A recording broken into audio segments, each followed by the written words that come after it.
and welcome back to the finale of Tomb Raider 2013, where today we'll be storming the shrine to try and rescue Sam and destroy Queen Himiko, and stop whatever Matthias has been planning throughout this entire adventure.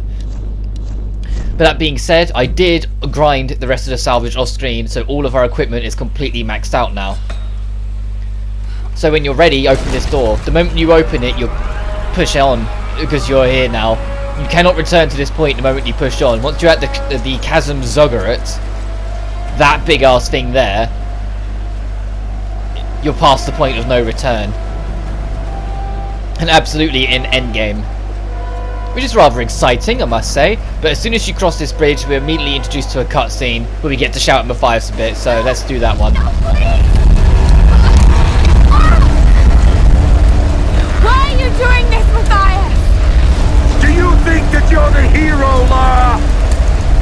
Everything I've done, I did to survive. How many lives have you taken to do the same? There are no heroes here. Only survivors. Himiko's dangerous, Matthias. She's angry, she's vengeful, and she has real power. A mere mortal for a queen? A good trade for our freedom, I'd say.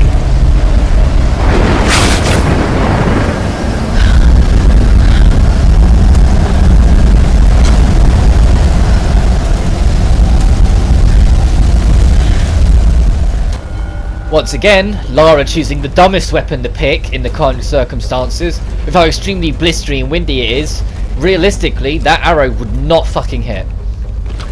No matter how dead on she was, that arrow would not have hit him. She absolutely should have brought out a gun, but no, the bow's the signature weapon, so she has to use it. God am I glad that they learn their lesson at least a little bit as they go on. They still make her use it more often than not, but at least in situations where it makes no sense, she gets a bit better with it, whilst in this one it's just, no, bar and arrow all the time, let's go. But working out where to go and navigate this section just requires a keen eye. You'll notice there's things on the edges of walls, there's things on the edge of your sight that you can just reach and jump to and go for. And because of the blizzard, the wall's got a bluish tint to it. Get used to that bluish tint, because when we get the rise, it's every single goddamn wall. This one you can already kind of see what you got to do. There's a wind in the way, so we just got to yank it towards. Alright, narrowly missed, but that is what we're supposed to do. So let's pull it a little bit more wide. There we go.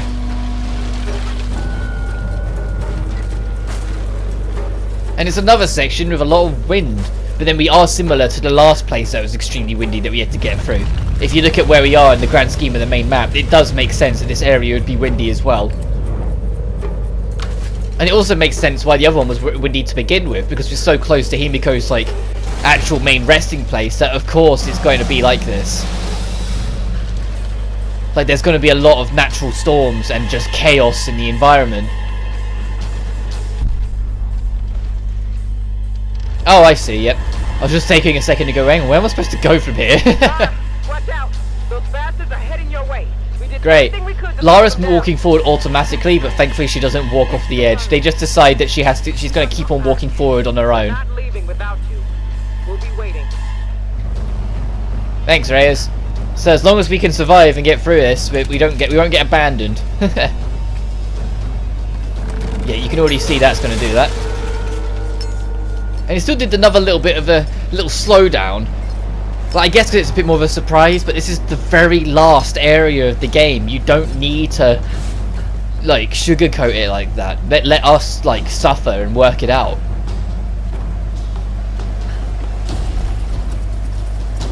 Especially because it's very quick to react to just tap a square button.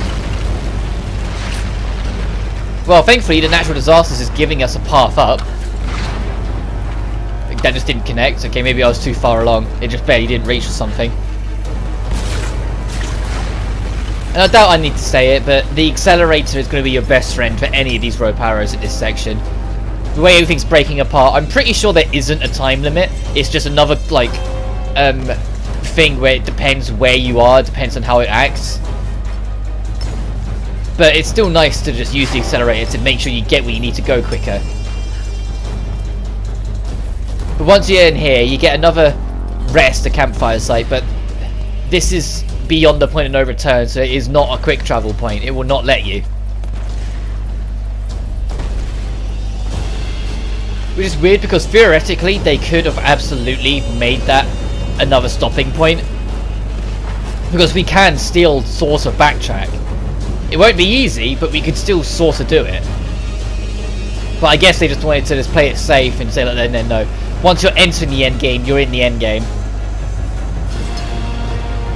And they get better at deciding a lot of these things in the sequels. So when we get to Rise and Shadow, I think they have perfectly placed points of no returns.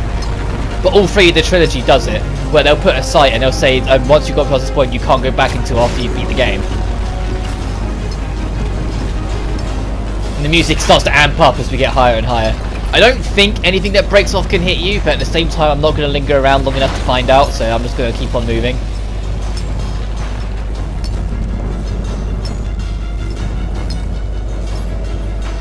Once you reach the top, you're essentially in like the final boss arena per se, even though the final boss isn't for a little bit yet. Through the trials, I have brought you the vessel. Pour forth and return to this mortal toil. Pour forth and be reborn. Pour forth and awaken.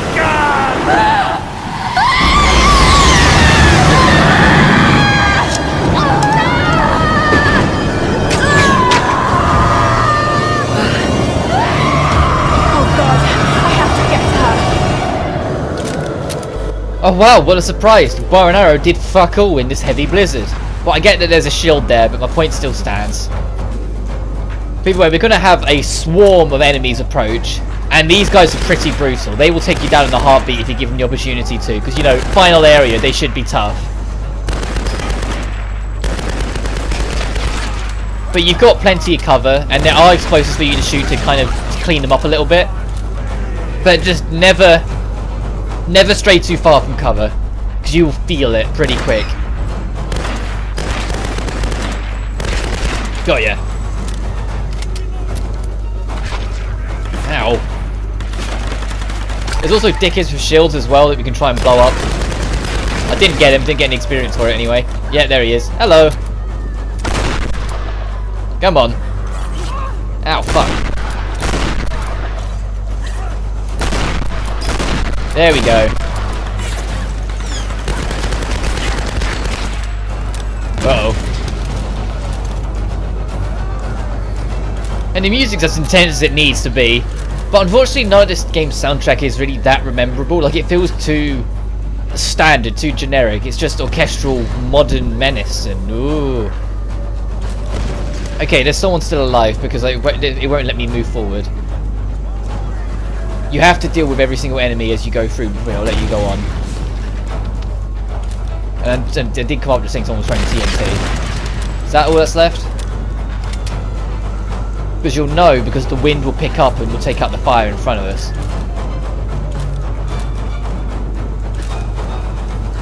Now, let's actually move just close to the fire, see if it activates. Yeah, it does, okay.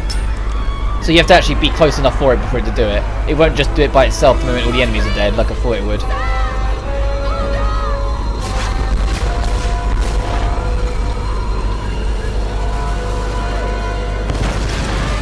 When how those soldiers just magically get there, by the way?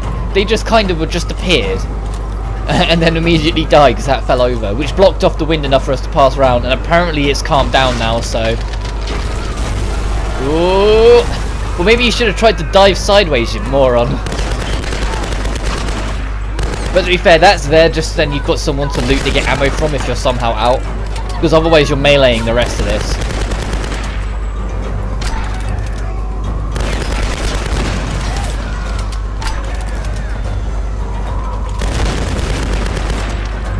Oh, I might push in a sec. I'm just wary that I'll get gunned down pretty goddamn quickly if I'm not careful. Like that, fucking hell. Yeah, oh. I was going to cut my footage until it got back, but when it came back it put me after that encounter, because the next group of encounters are these riot shield guys. So, the interesting checkpoint placement there. I'm not going to critique it too much, Even though I really should, because we didn't win that encounter. But for the sake of getting a move on, I appreciate it, I suppose. But once you've done with all the enemies and done with the riot shield guys, our next encounter should be the final boss. That big Oni bastard we saw last part.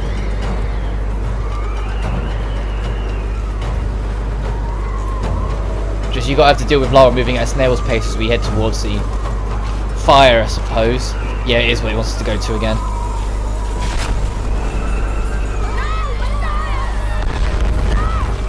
Realistically, Matthias definitely isn't going to hear any of that. Even without the chaos explosions and everything, how strong this wind is, her voice would just be lost, right? This section is a little bit risky because this falls over when you get onto it. So you got to kind of stay on it for a little bit and then go for it. But for some reason Lara wants to go with a fucking stroll again. But when you get over here, you are in the final boss now. Because I'm pretty sure it's now. Yeah, there he is. The big Oni that we've been seeing around the place, and we dealt with for like a split second before a cutscene took him out earlier. He's here, and he's our big final boss. And he's... If you're expecting anything special from the bosses, like akin to the Legend and Anniversary title, like, you're gonna be disappointed. I wouldn't even say this boss is as good as some of the classics. Like, it's better than Angel of Darkness, because Angel of Darkness was just shoot it till it dies for every single boss. But, like, you've just seen exactly how this boss works. You wait for it to attack, you go behind it, you shoot it. Eventually it'll fall over, and you get to press triangle every now and then. But because I guess they realised, they will start spawning in extra enemies. Extra enemies that the Oni can absolutely kill if they get in the way of his swing. Doing the work for you. The shotgun is your best friend for just getting the most damage done in about time. And getting a hit won't kill you in one go, which is odd. Because for the sake of challenge, I probably would have made it so it did. But, But see, that he's fucked. He's fucked. Obviously you don't get any experience for it, but if you've been going for the collectibles and everything, you probably don't need it. You should be max level by the time you get here. But once you've hit him twice, his face is exposed, so you can just hurt him whenever. You don't need to wait to get behind him. Case in point. And he's done. You just keep on pressing triangle, and that's it for the final boss of this game. Well, they match square. There you go. That's the entire final encounter. And before you say, oh, but Matthias is the final boss, if you've known me long enough, you know that I don't even for a second count quick time events as anything. It's just a glorified cutscene that asks you to press the button and on. That's not a final boss. But we have got the endings now, and there is going to be a quick time event per se, but we've done the final boss. If you've got here, you're done. No!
Laura, what's happening? I'm here. You're safe now. It's okay. It's okay. You saved me. I knew you would. I made you a promise. Let's get you home.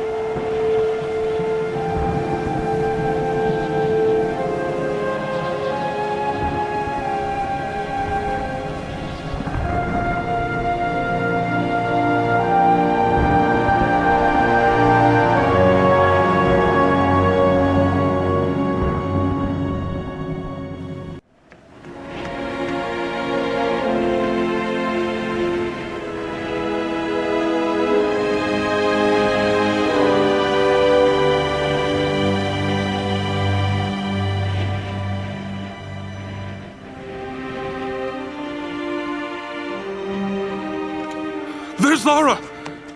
She's got Sam! She did it.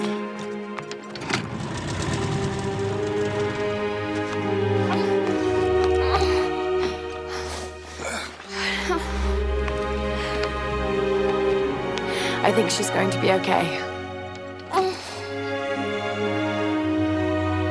What happened up there? It's over. We can go now. All right, let's get the hell out of here.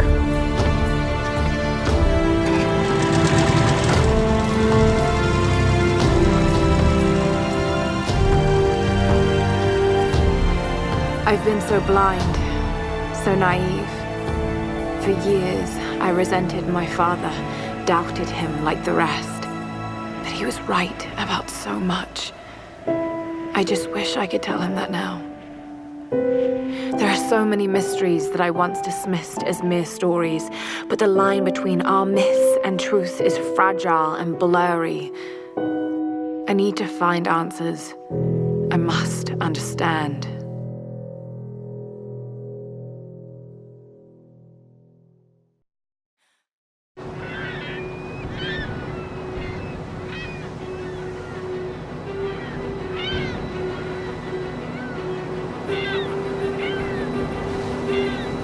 Nice cool angles. Alicia making me waffles before her ballet class. Need anything?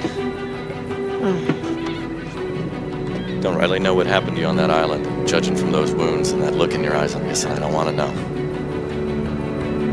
Anyway, we'll be home soon.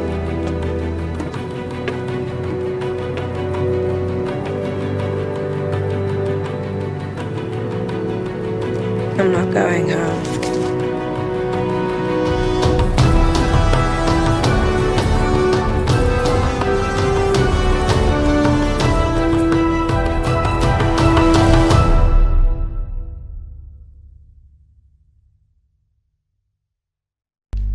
And that is the entirety of Tomb Raider, the 2013 reboot. What was at the time a quite controversial Tomb Raider because of just how heavily different it was. For a series, called Tomb Raider, suddenly there weren't any tombs. There were these challenge rooms that named the same thing, but no one in their right mind were going to call them tombs. Instead of having this hardened, cocky, sexy warrior who just kind of gets through it all and always finds a way forward and always outwits the villains and just is just this absolute legend in the community, was instead replaced with a fragile, more human character, more believable character, a survivor no less. And it just left people feeling unsure. There's a lot this game does right, and I've hopefully at least stressed the points that there is a lot this game did. I love the fact that it's manual aiming, because the automatic aiming in the old Tomb Raiders became a little brainless at times, even though I enjoy them for what they are. I love a broader sense of exploration when it comes to the island, even if there aren't any proper tombs to explore. The balance between gameplay and puzzle solving is a lot more refined than what we got in previous entries, where sometimes they just have designated sections of puzzle solvings for forever, and then suddenly throw 10 ton of action at you and it just wouldn't flow at all. And the heart to try and make this work is really there. But there's a lot of first attempts with this game as well, and not a lot of them did as well as they hoped. Regenerative health is something that, although some people kind of prefer, is something that was heavily critiqued straight away from the Tomb Raider community because it felt bad. Also, cinematic director Cory Barlog, you know, the dude who then went on to make the God of War reboot, well, the soft reboot. So, you know, fair enough to him, I suppose. Making the bow being the signature weapon for Lara was also critiqued quite heavily, and is something that remains a critique throughout the entire reboot trilogy. Not because the bow can't be an interesting weapon, but because it was done to death even by the time this game had come out. There was a multitude of games between 2010 and like 2014 where the protagonist had a bow or bow-like weapon. And so when Lara joined that trend and had a bow herself, and it was to be her signature weapon, it didn't feel unique or special like it could have done if it had come out before that trend. It just felt like another character with a bow. Whilst her previous signature weapon from the original series and the Legend trilogy, the dual magnums, were so iconic to the character that it just felt like a universal downgrade. And spoiler warning, that bit at the end there where Lara used 2 pistols, it wasn't her picking up her actual signature weapon. It was just the devs wanting to do a subtle nod to the originals, because in Rise and Shadow she never gets dual pistols again. It's not an upgrade, it's not something you can make or find. You are completely locked off from getting dual pistols. It is only in that little sequence at the end of this game that it is a thing again. And that bit a lot of people, because people were hoping that starting with Rise she'd have dual pistols again, and it just never happened for the rest of the trilogy. The difficulty settings are too basic. When you look at what the Legend trilogy managed to do, although it also only had easy, normal and hard, it affected so much more than just how accurate the enemies are when they shoot. And so for it to literally just be that, it's just the accuracy of the enemies. It's the reason why I only played it on normal. Was taking a lot of criticism at the time. And it's something that they thankfully addressed starting with Rise. And when I eventually get to Rise, I will be playing it on its second hardest difficulty, because the difference between its second hardest and its hardest isn't enough for me to justify playing it on the hardest. It's just no checkpoints, which would just be more annoying for recording, so I'd rather just play it on the second hardest difficulty, where you have no health regeneration whatsoever, because on easier difficulties it will still regenerate up until a point, but you have to manually heal, you get less resources, less ammo, more enemies will show up, you have to rely more on your personal senses, and is in general a more difficult but fair experience. And personally, I think it's the way to play. The harder difficulties you play Rise, and to an extent Shadow, the better the game shows you what it's made of. And this was something that I think they have captured or recaptured pretty well from the Legend trilogy, because the Legend trilogy got more fun the higher difficulty you put it at, because it required you to use more of what the game had. That being said, the origin point of the story is in play here. This was always designed right from the beginning to be the start of a trilogy, so they put things in place like the Trinity messages, and Lara saying she's not going home, she's going to further investigate her father's mysteries, something that which will carry over into Rise. But the way they'll carry it over into Rise kind of caught people by surprise, because they was expecting Rise to fall a little bit more into the standard Tomb Raider formula. Obviously still having some of the survivor mechanics, because there was no way they were going to drop it entirely, despite how heavily critiqued it was. But people expected it to feel a bit more Tomb Raidery, and they expected Lara to be a bit more similar to how she was, a competent explorer that's heavily respected. But instead, they have the world treat her the same way it's implied her father was treated. Everyone dismisses her, throws her away, or just makes out that she's insane. With the latter being a point of discussion throughout not just Rise, but through Shadow as well. Whether Lara is actually sane, or whether she's losing her mind, and everything around her is just her fulfilling her own fantasy. Which, although was also heavily criticised, is something that is fun to explore, and I think was done better than people give it credit for. And I enjoy exploring that with you guys whenever the time comes I eventually get to Rise, because it's not going to be anytime soon. I played a bit of Rise recently and I was like, oh yeah, this is an adjustment, because the controls are just that little bit different, the structures are a little bit different, they critiqued and they took in a lot of criticism and adjust a few things. It's a better game as a whole, but there's an adjustment that needs to be made before you can just dive in. It's also got its own geothermal place, like so it feels to an extent like a reworking of what we got in this game. There are some that I'll point out again when we get to Rise, but Rise feels like an attempt 2 of this game, just with more of a focus on what they wanted to do with everything. And I'll be able to explain what I mean, but there's a lot of retreading similar things just in new environments in Rise, which is why I think is the reason why they decided to not have full-on tombs in Rise either, despite the fact that they really should have. And it was not until Shadow until we got proper traditional tombs back. I say that Rise starts with a traditional tomb exploration, but it's a tutorial and it barely lasts any time at all, and it's the only one of its kind. Every other tomb afterwards is back to the optional stuff. However, unlike in this game, with the heavily criticised, especially by me, pathetic excuses for challenge rooms that they call tombs, Rise's optional challenges are a lot more in line with what traditional tombs are, to the point where there's one, which I'll be making a special mention the highlight when we get there, that straight up was nostalgically feeling when I got to it, because it felt one-to-one like a traditional Tomb Raider tomb, and I loved it for that. Because it's one where you have to alter the level of the water to get access to certain areas to activate certain switches so you can get to the treasure. And although it's not anywhere near as long as some of the challenge rooms in the Legend trilogy, the idea of altering water levels is something that the classic Tomb Raiders did a lot, and so it felt very nostalgic and fitted classic Tomb Raider really well, and it was nice to see that Crystal Dynamics, for as much as this game kind of hinted at the contrary, they still know how to make puzzles and cleverly cleverly brain-taxing challenges. They just wanted to put their focus elsewhere with this one. But I can at least commend them for the bravery to do it with such an iconic character. Taking such a character like Lara Croft and changing her so drastically for this reboot was a risk that they knew, regardless of how good or bad it was going to piss people off. But they still went for it without arrogance and tried to make it the best they could, and then took the criticisms on board and pushed it as far as it could go. There was no it's our way or no way, like say the Devil May Cry reboot. There was no we're going to pretend it's better but only put focus in the story and minimalise the gameplay to a painful extent like God of War.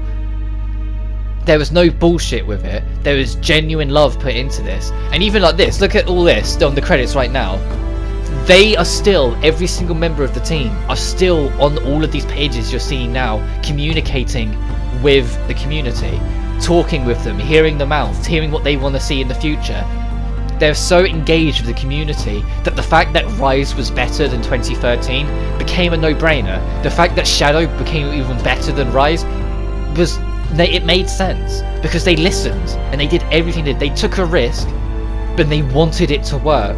But instead of being arrogant about it like so many other devs around the world, they listened to what the community wanted to try and find the best of the new vision, and the community respected that. The community respected that they wanted to push this Survivor, so instead of just saying get rid of it, they said okay, do this with it, do something else with it, try and rework it to have something else with it. Like the main one was don't have regenerative health, because it kind of ruined the point of being a survivor, and so Rise addressed that. Like the community, for the most part, were on board with what they wanted to do, or at least respected that they wanted to do it. So instead of just saying we don't like it, get rid of it, they said okay, try and do this, but please try and add some more of this. And yeah, it took them a while to get to more tombs. They did get in more tombs. That being said, I've gone on long enough. I'm not sure what I'll do next. I've got a few things in the planning, but we'll have to see how it goes. And there's going to be a bonus part as well, but until I see you then, God bless and take care now.